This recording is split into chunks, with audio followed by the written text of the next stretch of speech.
Hello and welcome. Scaling damage is an important part of character building in Last Epoch, or let's be honest, in almost every game, since if you can't kill the enemies, they're probably going to kill you eventually. Now I will say that scaling your defenses in Last Epoch is actually more important in a lot of cases than scaling your damage. So if you haven't already seen my defenses guide, go watch that first, then come back here.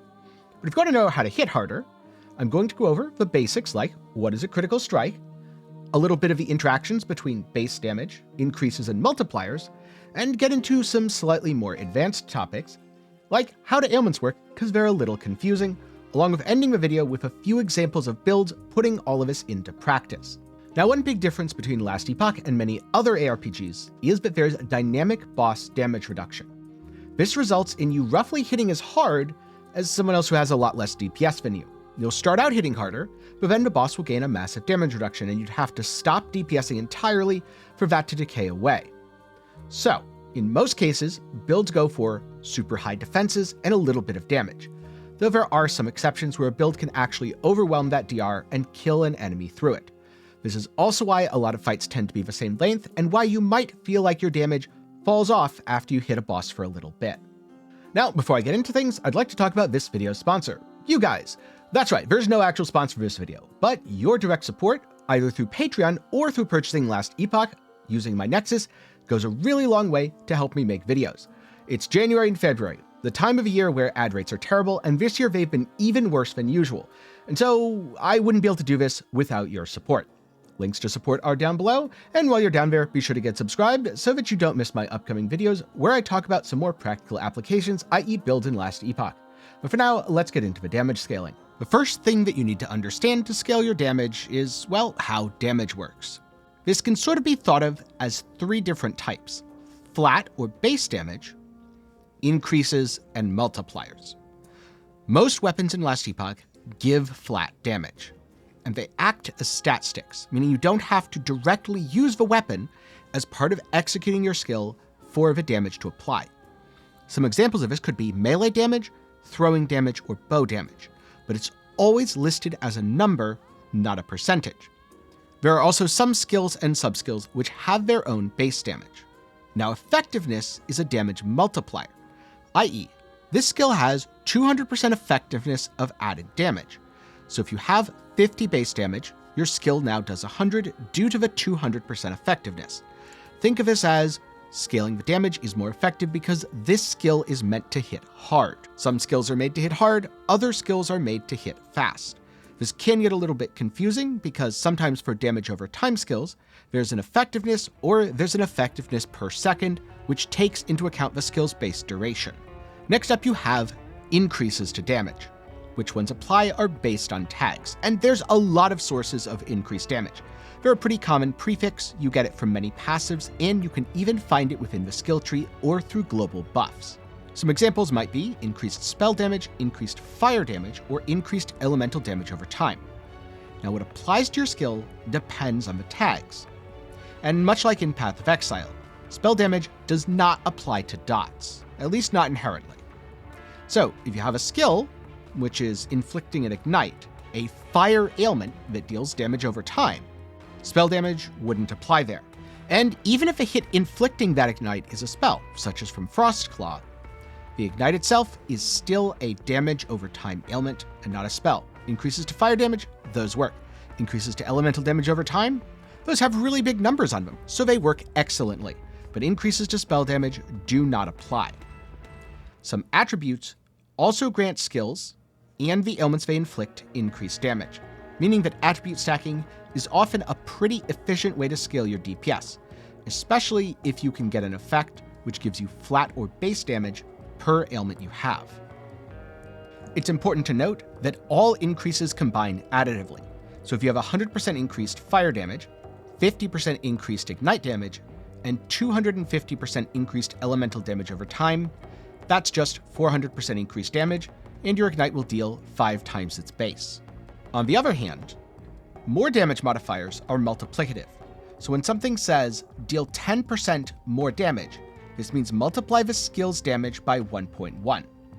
In general, when a skill has a more multiplier, it also applies to secondary effects that the skill has, such as ailments, and even in some cases triggered skills, though my experience has been a little inconsistent in that regard. More modifiers combine multiplicatively with each other as well, making them a far more powerful way to scale damage. Let's say you had 10% increased fire damage and 10% increased elemental damage. Well, 10 plus 10 is 20. But if you have 10% more fire damage and 10% more elemental damage, now it's 1 times 1.1 times 1.1, or 21% increased. The bigger the numbers, or the more the steps, the bigger this magnifies itself, giving you more total damage. So in general, when scaling the damage of skills in Last Epoch, you want a good amount of base, add on some increases, and then stack as many more multipliers as you can. In fact, one of the best ways to know how strong a skill is to quickly look at its damage effectiveness, and then just search the word more on its skill tree. The more times you see it, that's right, the better a skill it is in most cases. There are a few exceptions of skills that have relatively few different sources, but that have absolutely massive numbers tied to them, making for an excellent skill nonetheless. Another important thing to look for when considering how to scale your skills is attack speed or cast speed, mana cost, and cooldown reduction. The more attack and cast speed you have, the faster you're able to use the skill, provided that it has no cooldown. But the higher the mana cost, well, yeah, you guessed it. The more your skill's going to cost, which means the less likely you are to have the mana to actually keep spamming it. There's no point in having a ton of attack speed if you have no mana regeneration. And there's no point in continuing to invest into mana regeneration if you're already sitting at full mana. Furthermore, when a skill has a cooldown, one of the best ways you can increase your DPS is to get the cooldown recovery speed stat on either belt or boots, possibly even both for some builds. This can be used to maintain 100% uptime on buffs from your skills, but it cannot be used to get a skill's cooldown to 0. Because Last Epoch has so many different skills and they all handle mana costs slightly differently, it's impossible to say exactly how much mana regen you'll want. But it's best to think of skills in a couple different ways. First up, 0 mana cost skills. These tend to be very easy to attack quickly with, since mana is out of the picture entirely. But they also tend to be low damage, and many of them come with skill nodes that will add a mana cost or add a cooldown in exchange for doing more damage. Then there's skills that I'd call your generic spenders. These cost mana, but not too much mana. And you can get a fair bit of attack speed. However, there is always going to be that limit. Luckily, many of them have nodes to reduce the mana cost, and in some cases even make the skill free. Last up, you have the big bonks. These skills cost a lot of mana. Some of them even use all of your mana and scale the damage based on how much mana you have. In the case of the big bonks with a cooldown, then you're going to want cooldown recovery speed to bonk again. In the case of those without, maybe with some mana scaling, then mana's still your best friend here, even if the number of bonks per second are limited. But hey, if you one-shot an enemy, they're not getting back up. Now when we're talking hit damage, the most common way to scale is critical strikes. When you critically strike an enemy, you deal damage based on your critical strike multiplier. The critical strike stat is kind of broken up into two different parts. First is the base crit, which is just a number. Then you have the increased critical strike chance, which scales the number. Some items, such as catalysts, give you base critical strike chance. Other things, like the Acid Skin Curse or the Critical Vulnerability debuff, provide a flat percentage for enemies to be critically struck. Furthermore, weapons like the Katana have an implicit which gives a large amount of crit multi, increasing your damage when you do crit. In general, most crit builds combine all of these things, though there are of course rare exceptions. Another way to scale your damage is by interacting with enemy resistances. Penetration and Shred are the two most common ways to do this. Shred is a debuff that you stack on an enemy to lower their resistances. It's applied on hit and sometimes applied over time by certain damage over time effects. Since you're reducing the enemy resistances, they then take more damage. Alternatively, Penetration treats an enemy's resistance as being lowered for the purpose of a damage delivered. It works on both hits and dots, and generally can be a quite effective way to scale your damage. In some cases, you can also increase the damage an enemy takes. While increases to the damage an enemy takes will all stack additively with themselves, they do act as a separate multiplier, allowing you to effectively scale your damage even further. But sometimes it's just more effective to do damage of a different elemental type. For example, Smite is normally a holy skill, dealing fire and lightning damage, while scaling off your attunement. With this node in the Void Knight tree, however, you can convert the damage over to Void. It no longer scales off of increases to fire and lightning, but will scale off of increases to Void. Some skills are converted by a mastery passive, whereas others are converted by nodes in their tree. It's very important to note, though, that while you can convert damage to get better access to scaling, conversion cannot be used to double dip on modifiers like you do in Path of Exile or many other ARPGs. And so those are the basics of how to scale your damage in Last Epoch. Now I want to go over a few quick practical examples. I want to look at a hit crit build, a dot or ailment build, maybe both actually, and a minion build. Because minions are a little bit weird, since they aren't you, but in some cases can be changed to scale off of your stats. And so for now, let's get into those. So here I have a Dragon Song Marksman. Now Dragon Song is a unique bow that gives you a chance to cast on critical strike. This means that damage scaling, in terms of crits, is very important. Dragon Song casts Dragonfire, a spell that has 900% effectiveness of added damage. So, the plus 60 bow damage will not apply to your Dragon Song spell, but the 13 fire damage with spells and attacks does, and it doesn't give you 13. Remember, 900% effectiveness, which is a multiplier. So instead, you get 117. But my tooltip doesn't say 117. It says 2,853. Why is that? Because I have many increases and other scaling effects. For example, it gets 88% increased damage from dexterity. It also gets 87% right here from increased spell damage. And we've even got 228% from increased fire damage. All of those add together. Now I'm using two different bow skills to trigger my Dragon Song. The first is Multi-Strike. This fires a lot of projectiles and has a chance to repeat, but it costs mana, so eventually as I spam, I will run out. Alternatively, I can use Cinder Strike. This doesn't hit as often, so it won't crit as much and therefore won't trigger as often. But it does cost 0 mana, so I can spam it infinitely and even recover mana while spamming it. For a little bit more mana recovery, I can even invest into things like Sapping Strike, where I gain health and mana whenever I use a skill that costs 0 mana and hit an enemy. In terms of additional damage scaling, I've got Elemental Arrows. While a bow is equipped, I gain an Elemental Arrow. This gives me various bonuses that are primarily focused on bow attacks. But some of them are just global buffs. A really good example of this is Siege Quiver, where you can get extra resistances from your elemental arrows. So stack those up ASAP.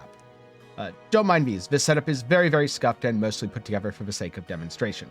I know I've been saying that a lot, but I've been spending so much time rearranging gear on my characters that almost all of them are completely scuffed and not really meant to just go and play right now. But another important part of damage scaling involves the skills themselves. And for this, I actually want to look at Decoy, because normally Decoy is a utility skill.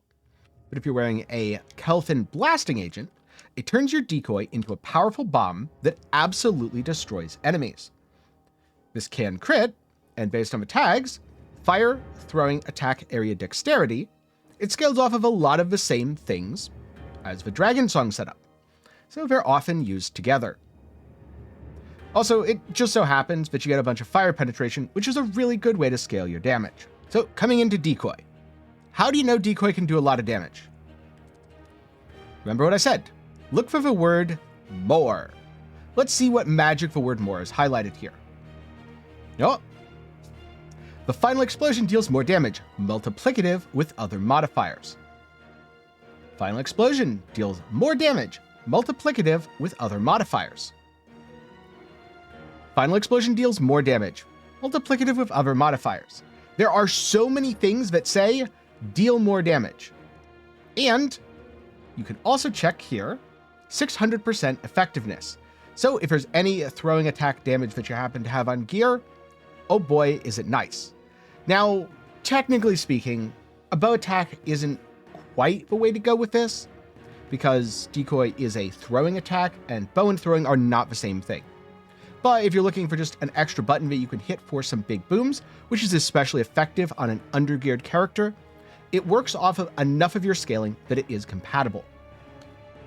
You'll also notice my Dragon Song has 1 legendary potential. So ideally, I should go to the Temporal Sanctum and fuse this with a bow that has Exalted Crit Chance.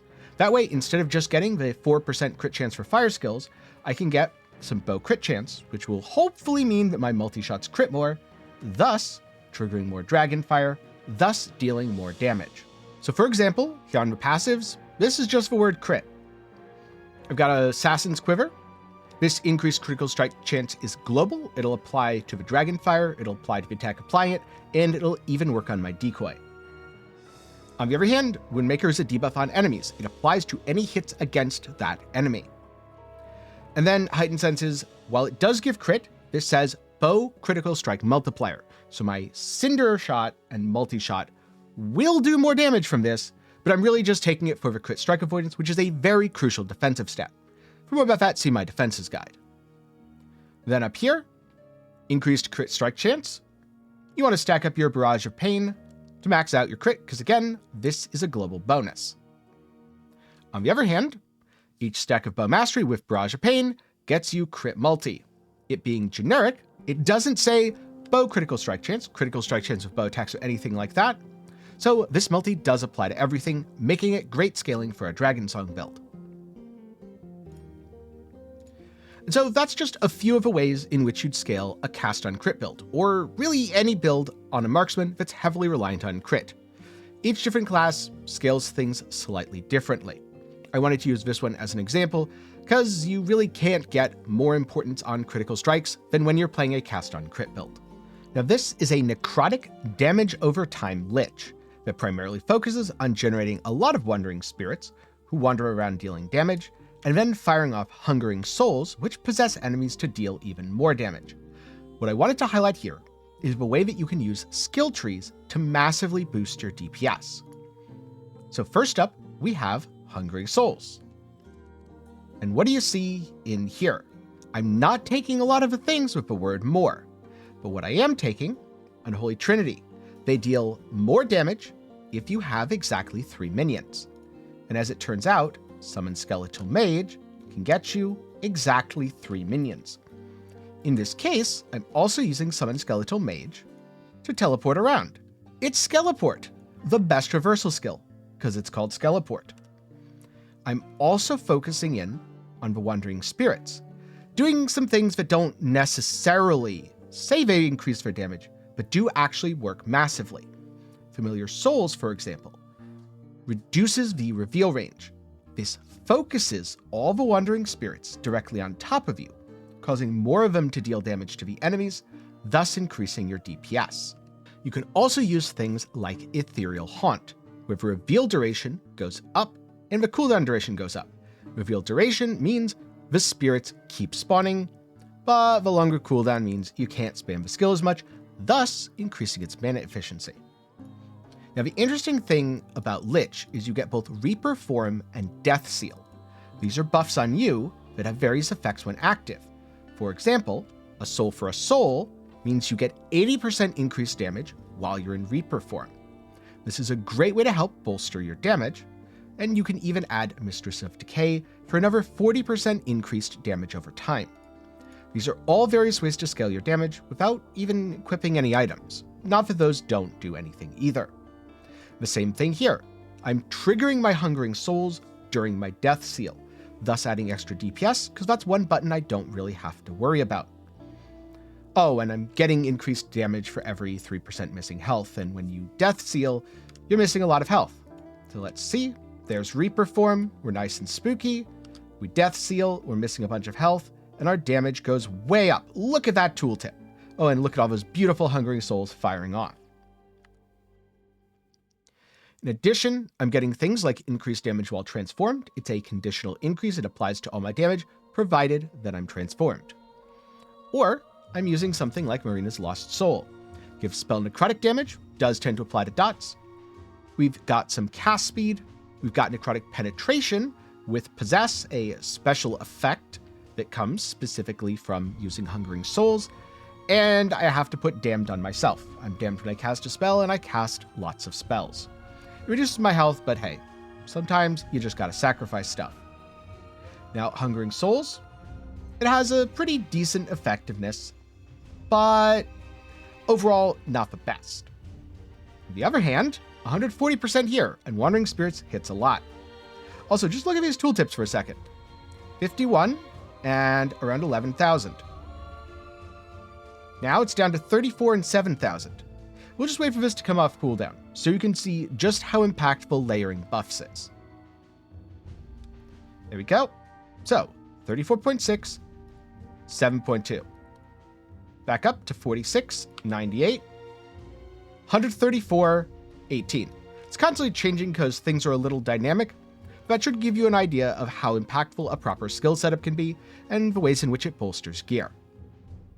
On the other hand, ailments are all about stack it, stack it, stack it. And I'm playing an Ignite Frostclaw Runemaster. So already, that's right, my Frostclaw is going to be stacking. Specifically, I'm using Hand of Morditas to get extra projectiles in exchange for extra mana cost, and then Volley of Glass so that all the projectiles can stack on the same target, in exchange for even more mana cost. But hey, I'm also getting Celestial Conflux, where I have a chance to cast an Elemental Nova, and I've specialized my Elemental Nova into Fire and given it Immolation for 200% Ignite chance. That means on top of everything else that I do, the Ignites get +2 stacks. Furthermore, Infernal Nova gives 100% Ignite duration, so they stay on the enemy longer, thus stacking, but adds a 4-second cooldown. So instead of ever casting Elemental Nova myself, I'm now just going to trigger it with a Frostclaw. And as you can see, it triggers way more than once every 4 seconds, because the trigger effect bypasses the cooldown, thus scaling my damage via another vector that I wouldn't normally have. Now if I come over to the character sheet, 45% shows up, which doesn't sound very high. And that's because, you look over here, Soulfire, 150% chance to ignite on hit with fire skills and necrotic skills. For whatever reason, the tooltip does not track this.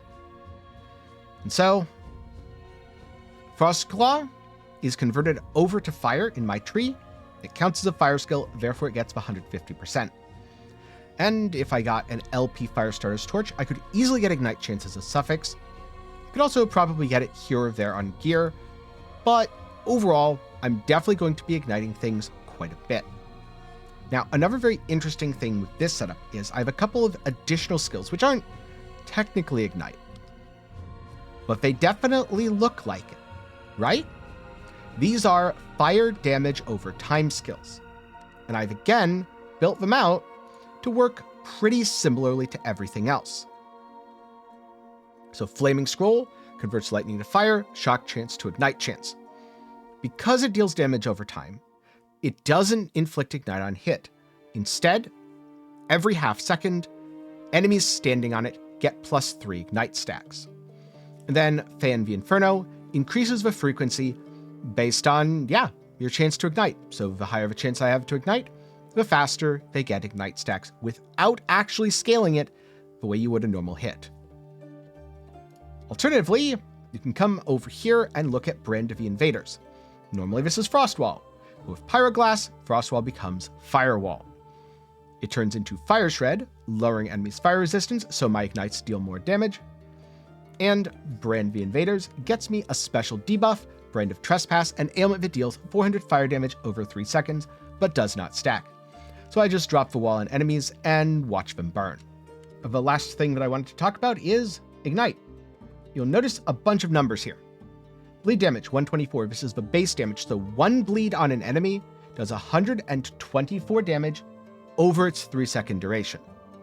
Which means the ignite damage, 337. Each ignite I put on an enemy does that 337 base damage over a 2.5-second duration. And how many can I stack on an enemy? Dozens. No. Hundreds. It depends on how long the enemy lives, how much I'm able to stand still and cast, and how cooperative my Elemental Novas are feeling. But when you're talking about ailments that stack, it's generally better to have the fastest attack speed, cast speed, or hit generation you can. There are a few cases of things like Glyph of Dominion, where the actual cast speed doesn't matter, but for most things, faster is better. Now last up, how does minion build scaling work? Well, I haven't actually played any minion builds, so I'm going to look at something that was put together by someone else. In this case, a Golem Necromancer by Lizard IRL. And I'm going to primarily focus on the gear here, because normally, minion scaling does not get inherited from yourself. There are some ways to do it. That way, the scaling's more or less like what you'd see normally in the previous builds. Think of Falconer, Ballista, that kind of stuff. But when you're going into minions, you do have to think about some things differently.